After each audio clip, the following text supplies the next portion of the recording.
evening, everybody. KATU's Weather on the Hour is brought to you by Teplic Laser Surgery Centers. Your vision for the future.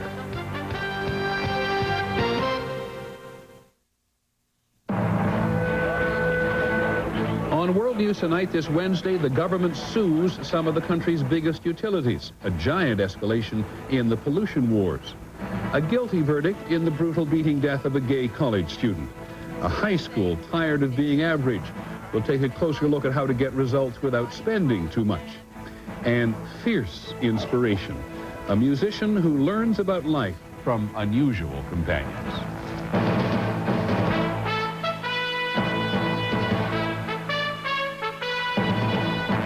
From ABC News World Headquarters in New York, this is World News Tonight with Peter Jennings. Good evening. This was a big day in the never-ending pollution wars between government and some of the country's utility companies. The Justice Department has filed suit today against several large electric utility companies and their subsidiaries. They're accused of causing massive and dangerous pollution knowingly.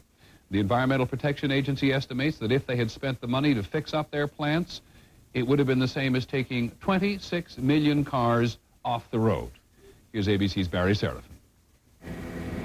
The government is accusing utilities of allowing coal-fired power plants like this one to spew 3 million tons of pollutants a year across the eastern part of the country. 3 million tons a year. The actions of these companies compromised our health and degraded the environment from Nashville to New Hampshire. The emissions include sulfur dioxide, which causes acid rain, killing lakes and forests, and nitrogen oxides, which produce smog, contributing to asthma and other respiratory illnesses. The lawsuits charge 7 utilities with violating the law at 17 of their power plants. 8 other plants have received notices of violation. And the government is accusing one of its own agencies, the Tennessee Valley Authority, of breaking the law at 7 of its plants. The 1970 Clean Air Act exempted those old coal-fired power plants from meeting tougher pollution standards. The government thought those plants would be replaced by newer, cleaner ones.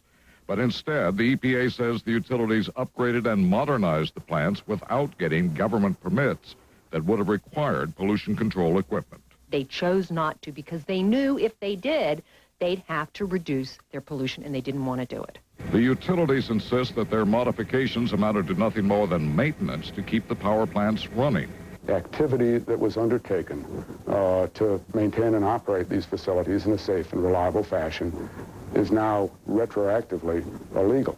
If the government wins its lawsuits, the utilities could face penalties of more than $27,000 per plant per day for alleged violations that in some cases go back a decade or more. Barry Serafin, ABC News, Washington. Off Newport, Rhode Island today, only modest progress to report in the investigation of Egypt Air Flight 990. Here's ABC's Lisa Stark. The U.S. Coast Guard today released the first pictures of what it looked like at sea Sunday and Monday, picking up the remains of Egypt Air 990. Bits and pieces of the plane, a tire, a seat cushion, part of a window.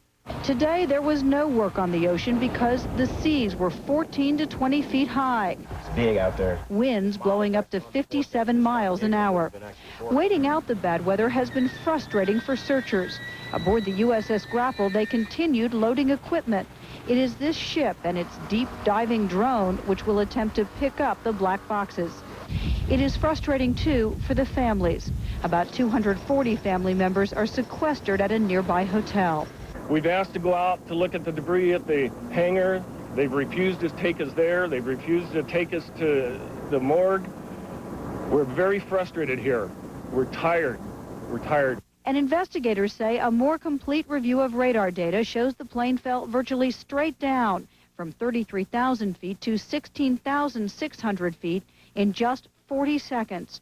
It then made an unexplained turn to the right, rushing to the ocean at almost the speed of sound. And the fact that so much remains unknown and unexplained has been very difficult for the families. They meet every day with investigators, but they are increasingly upset over how little investigators can offer them. Peter? Thanks very much, Lisa. Lisa Stark, and it's going to be a long haul. In other news today, the Clinton administration says it has another plan to undermine, maybe even get rid of Slobodan Milosevic.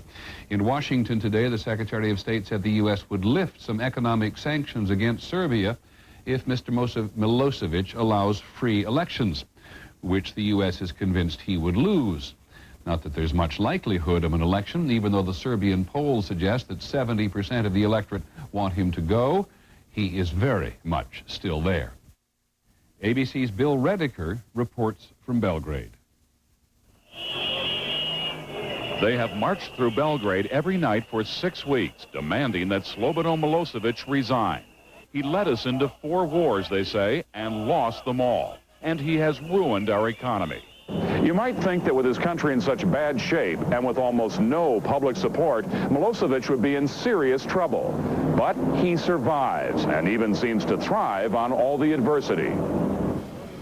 He has presided over the reopening of an oil refinery, the reconstruction of a bridge, the birthday celebration of Belgrade, all signs of a president still in control. In control of the media. A newspaper editor was assassinated after publishing anti-Milosevic stories. Another editor fined repeatedly for doing the same thing. They just want to send a clear message. Do not be too smart. Do not try to push the limit. In control of internal security. Milosevic still manages to pay for a huge, loyal police force, 100,000 strong. The opposition has consistently said that winter would finish Milosevic because without heating oil, people would freeze and blame him.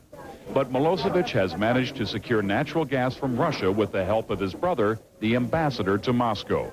Milosevic, a master of survival who uses intimidation and manipulation. He is not communist. He is not nationalist. He is not fascist. But he can be all of that if he needs to be. Add to this an opposition movement badly divided, and you have what Yugoslavia's leading psychiatrist calls the Serb mental syndrome. Political apathy, people too beaten down to force change. Depressed people are very passive, and I think now our political situation is, because of that, is unchangeable. Unchangeable, with an indicted war criminal still in power. Bill Redeker, ABC News, Belgrade. A couple of other related items, a change in U.S. policy. The U.S. is going to go along with the Europeans and allow some heating oil to be sold in Serbia this winter. Apparently, the administration doesn't wish to be held responsible if the cold kills anyone. And the international organization in charge of rebuilding the civilian infrastructure in Kosovo said today that the large number of attacks on Serbs by Albanians could prevent international donors from contributing. And one other note about the bombing of Belgrade during the war. The U.S. Trade Representative Charlene Barshevsky was asked this week why negotiations with China about joining the World Trade Organization have dragged on for so long. What happened, she said, is that men never ask for directions and mistakenly bombed the Chinese embassy in Belgrade. When we come back, a Wyoming verdict in the killing of a gay university student. Another man is found guilty of murder. And the call of the wild, a young woman and her wolves. This is World News Tonight with Peter Jennings, brought to you by Gateway.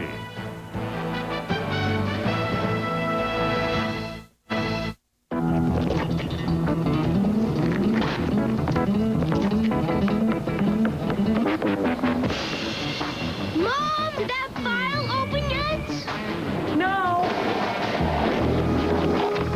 Buy a Gateway PC with the YourWare program and you can trade it in toward the purchase of a new one in 2 years. So you'll never have an old computer. Call now. Get a Gateway PC with an Intel Pentium 3 processor and a printer for $41 a month.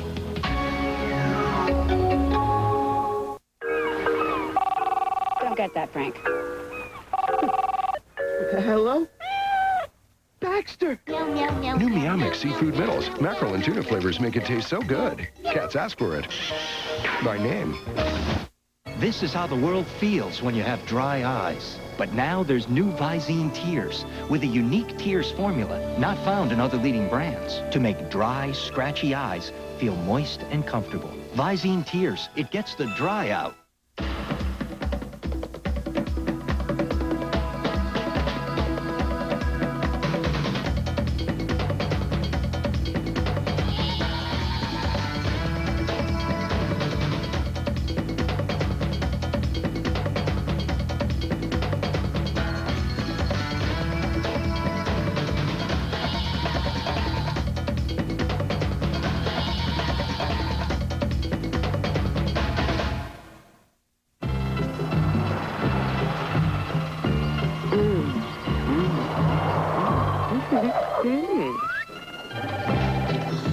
Based on reactions so far, new banana strawberry Nutri-Grain Twist bars seem to be creating quite a stir.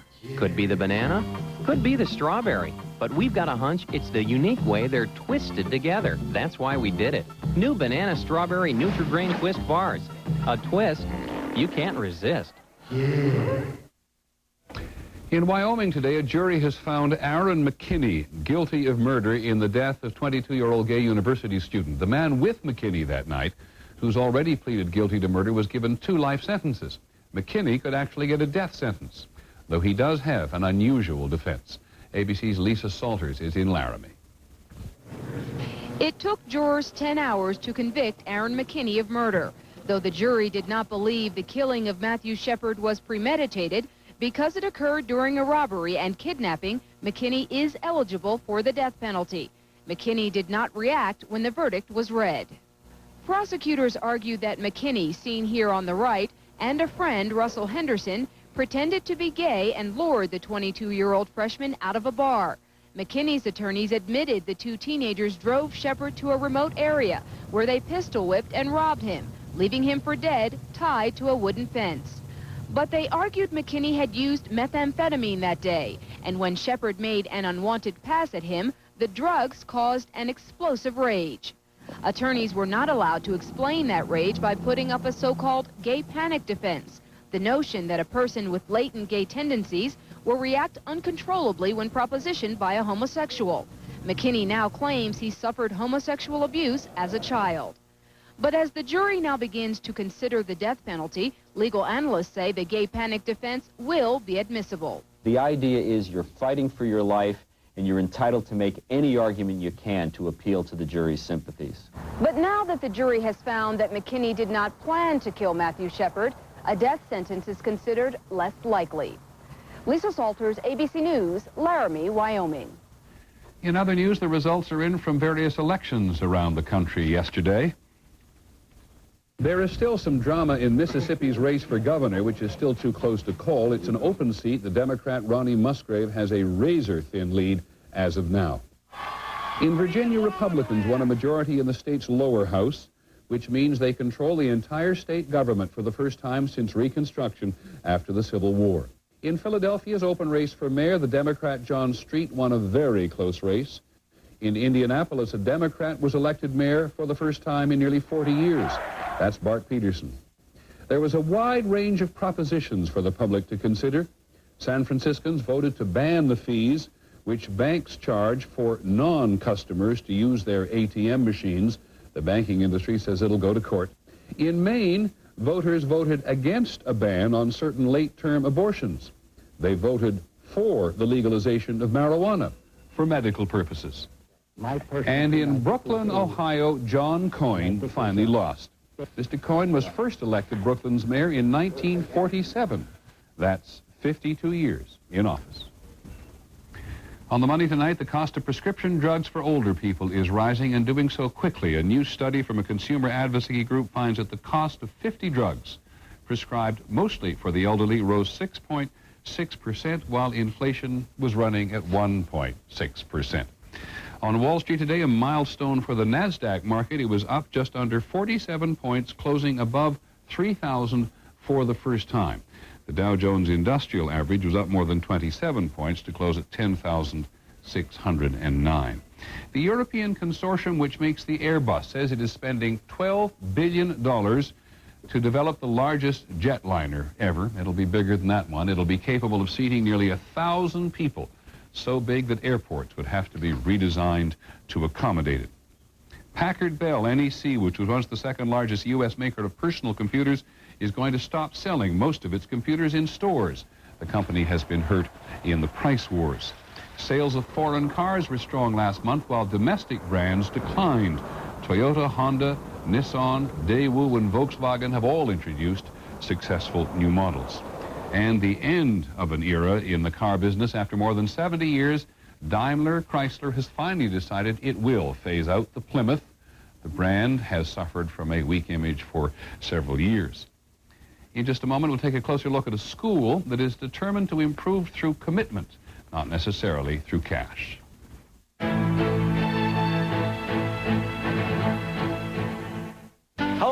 Welcome to Home Depot. I am the Professor Roland. Home Depot University is a whole series of classes. It's different from our clinics.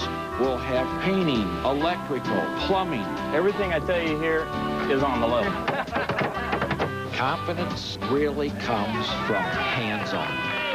And I'm loving it. They get a full-blown diploma and they get a badge. Congratulations. Let's hear it for the Home Depot University. See you next week.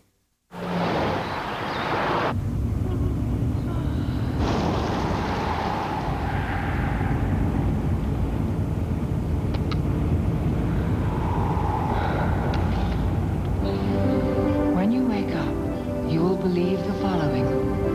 I like football. I like watching football on television. I can't get enough football. The comfortable Accord sedan from Honda. It's one powerful car. 6 months ago, I wouldn't have considered doing this. Today, it's a different story. Introducing PharmaSure Joint Formula, scientifically formulated with ingredients that help rebuild and renew existing knee and hip cartilage. 99, 100. Phew, we made it. Grandma, where's Bunny? Oh, you're kidding. PharmaSure, inspired by life, created by science. Only at GNC, Rite Aid, and Drugstore.com. I knew I was in for the fight of my life, but I was ready. When my husband and his friends start exchanging fish stories, it's the phone bill that can turn into a whopper. I fought this monster for hours. First I had the upper hand, then he took control. That's why we always dial 10-10-321. With 10-10-321, calls over 10 minutes are 50% off. That's just 8 cents a minute. Daytime, nighttime, anytime. I'll tell you, it was like a whale. Yeah? You should have seen it. Well, let me tell you about my trip. Dial 10-10-321 and talk as long as you want, whenever you want. As we said at the beginning of this week, in virtually every poll that tries to measure the state of public opinion, the public says that education is one of the country's most important issues. This week we've seen some of the glaring problems with middle schools and high schools. Tonight, a closer look at one school that is turning itself around without having a lot of money that isn't there anyway. ABC's Michelle Norris reports from Loganville, Georgia. For years, this was known as an average town. I thought it was out in the boonies. With just an average high school. It was so easy. What type of activity are your scholars engaged in this morning? Until Principal Ken Pritchard arrived at Loganville High 8 years ago with a mission. Outstanding, outstanding. Average is no longer good enough. Our school is a place where people know they're going to work hard. They know they're going to be expected to work hard everywhere they go. After 20 years of educating teenagers, the principal here knew that some students, if given the opportunity, would always take the easy route by taking the easiest classes. Well, not anymore. His first step was to get rid of separate academic tracks that put college-bound teens in a rigorous program where the majority of students took more lenient classes. Nobody seemed to worry much about the other kids. Now, all students are held to high standards. If you are on a technical track, the standards are just as great for you as if you're on a college track. Which means more work for students. The fact that every class is hard is going to show you that the world is hard, that it gets harder every year, not easier. And more work for teachers such as Linda Hobbs. So we know what works with you, don't we? Yes, ma'am. Here, all instructors serve as advisors, coaching and cajoling individual students from freshman through senior year. We want to see them graduate. We want to see them be successful. Because if they're successful, we're successful. Can you imagine after 4 years we got him to this point? And parents must meet with those advisors after each report card, or else their students cannot return to school. Loganville also tries to connect the curriculum to the real world. For example, this class in child development combines theory with practice. Students work in an on-site daycare center. And finally, teachers hand out rewards for good behavior. Students think it's kind of hokey, but they also admit that it works. Reward people when you like something they do, and I think that makes a difference in the atmosphere of our school. It all sounds so simple, but here small measures are making a big difference. Attendance is up, test scores have improved, and more students are heading to college. We're not there yet. We're not where we want to be yet. We've made some pretty strong strides, but we're still working. still building momentum. So you'll have the right answers. You'll be ready for your final. One student at a time. Michelle Norris, ABC News, Loganville, Georgia. Closer look today, which is very encouraging. When we come back, playing with wolves. Choosing a cranberry juice is confusing. Premium cocktail, 27% juice, corn syrup. Avoid the confusion. Trust Northland to always be 100% juice. Northland is pure genius. Northland, always 100% juice. Open wide, it's Frisky's Dental Diet. A Frisky cat's too busy having fun to worry about dental hygiene. That's why there's Frisky's Dental Diet. It helps reduce plaque and tartar buildup by 25%. What a meal! Frisky's Dental Diet. Tylenol House Call. Information for healthy living. Watching Wayne Gretzky, you'd never know the great one could have common arthritis. When my doctor told me that my aches and pains could be the early signs of arthritis, I was really surprised. It's not unusual. Millions of Americans under 50 have arthritis. Millions more are at risk. What should you look for? Risk factors include an active occupation, past injury, family history, age, and weight. Early signs of common arthritis include joint pain and stiffness. Well, what do you do for your arthritis pain? I take Tylenol. The first choice of doctors for arthritis pain is the medicine and Tylenol Arthritis Extended Relief. Tylenol works as well as the leading arthritis prescription, but it's much gentler on your stomach. So, Wayne, how does it feel to be retired? Pretty good. These days, it's fun to be knocked around. Could your pain and stiffness be the early signs of common arthritis? Talk to your doctor, like Wayne Gretzky did.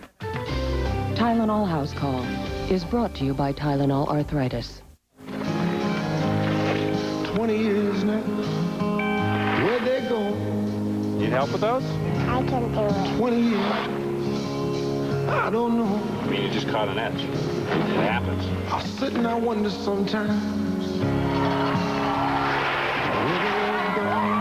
Year after year, it's good to have someone you can depend on. Chevy, the most dependable, longest-lasting trucks on the road. Every kid knows, if you want to make the big leagues, you better eat your Wheaties. And every dad should know, whole grain Wheaties may help prevent cancer. Numerous studies confirm a low-fat diet rich in whole grain foods like Wheaties may reduce the risk of certain cancers. So when he does make the big leagues, you'll be in the front row. 100% whole grain Wheaties and new Wheaties Raisin Bran, champions in the fight against cancer. I hate this cold, dry weather. Makes my scalp itch worse. That's scalp stress itch. When I blow dry, my scalp itch gets intense. That's scalp stress itch. Things like this. What an itch. That's scalp stress itch. And this is what stops it. Scalpicin. Clean, unscented, medicated. To stop scalp stress itch. Fast. Scalpicin stops scalp stress itch. Tonight, our hidden cameras go inside weekend workshops on cosmetic surgery, where doctors can learn facelifts, breast surgery, liposuction. Is this the way your surgeon is trained? A Diane Sawyer investigation, 2020 tonight. Coming up next, 2 people are dead and 2 are injured after a shipyard shooting in Seattle. We'll have the latest on this breaking story. And keeping tabs on convicted sex offenders in the neighborhood, hear from Lake Oswego neighbors who have very different opinions. I'm Steve Dunn. The news is next. Just a brief review of our main story tonight, a giant escalation in the pollution wars. The government has sued some of the country's largest electric utility companies. They're accused of spreading massive amounts of pollution across the eastern part of the country. The government claims they knowingly violated the law by making changes to their plants without adding the required pollution control equipment. Finally, from us this evening, Beauty and the Beast. And by the way, many of you will find Beauty in the Beast as well. This is about a young concert pianist for whom the music is fabulous, but not quite enough. She is French, and she lives in New York. Here's ABC's Bill Blakemore.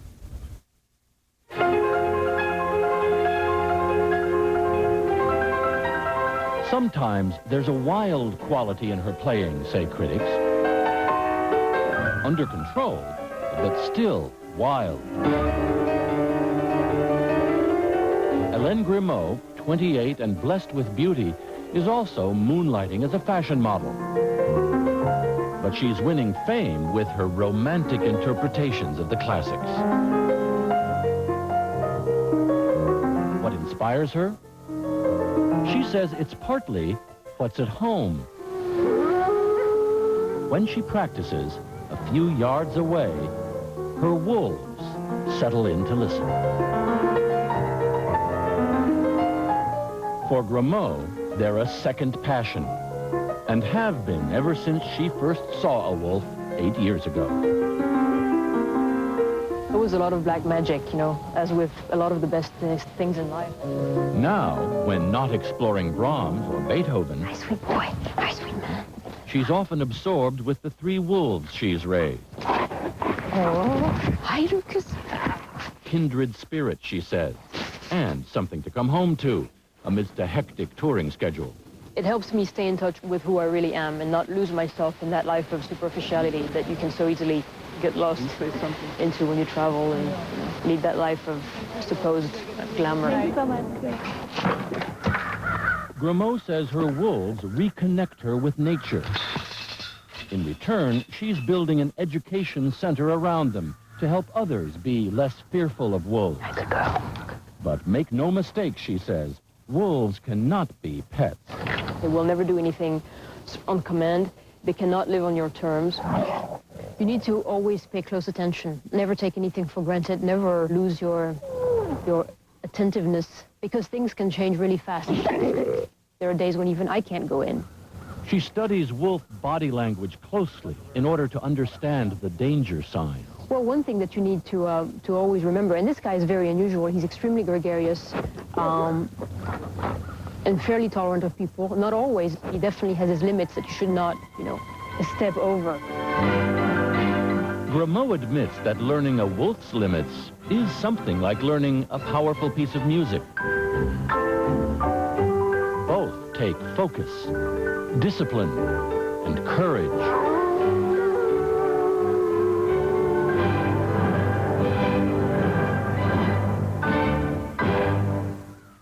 Bill Blakemore, ABC News, Westchester County, New York. That is our report on World News Tonight. 2020 later. And on Nightline this evening, women in prison and the babies that they leave behind. I'm Peter Jennings. We hope you have a good evening. See you tomorrow. Good night.